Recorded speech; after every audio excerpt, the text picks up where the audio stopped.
ಸರ್ಕಾರದ ವಿರುದ್ಧ ಕೈ ಶಾಸಕರ ಆಕ್ರೋಶ, ಡ್ಯಾಮೇಜ್ ಕಂಟ್ರೋಲ್ಗೆ ಅಖಾಡಕ್ಕೆ ಇಳಿದ ಸಿಎಂ, ಅಸಮಾಧಾನಿತರ ಶಮನಕ್ಕೆ ಸಿದ್ದು ಮದ್ದು.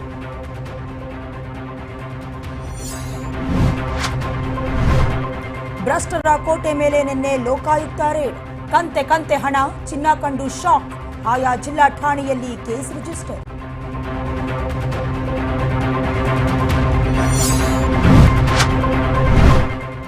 ಇಸ್ರೇಲ್ ಇರಾನ್ ಸಮರ ಅಂತ್ಯ, 2 ಕಡೆಯಿಂದ ಕದನ ವಿರಾಮ, 12 ದಿನಗಳ ಭಯಾನಕ ಯುದ್ಧಕ್ಕೆ ಜಸ್ಟ್ ಸಣ್ಣ ಬಿಡುವು.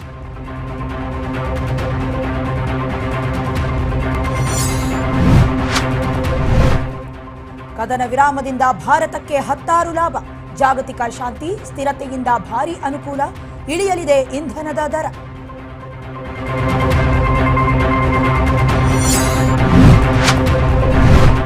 ಬಾಹ್ಯಾಕಾಶ ಯಾನದಲ್ಲಿ ಮಹತ್ವದ ದಿನ, ಸ್ಪೇಸ್ಗೆ ಹಾರಲಿದ್ದಾರೆ ಭಾರತದ ಕುವರ ಶುಭಾಂಶು, ಮುಂದೂಡಿಕೆ ಬಳಿಕ ಪ್ರಯಾಣ ಫಿಕ್ಸ್.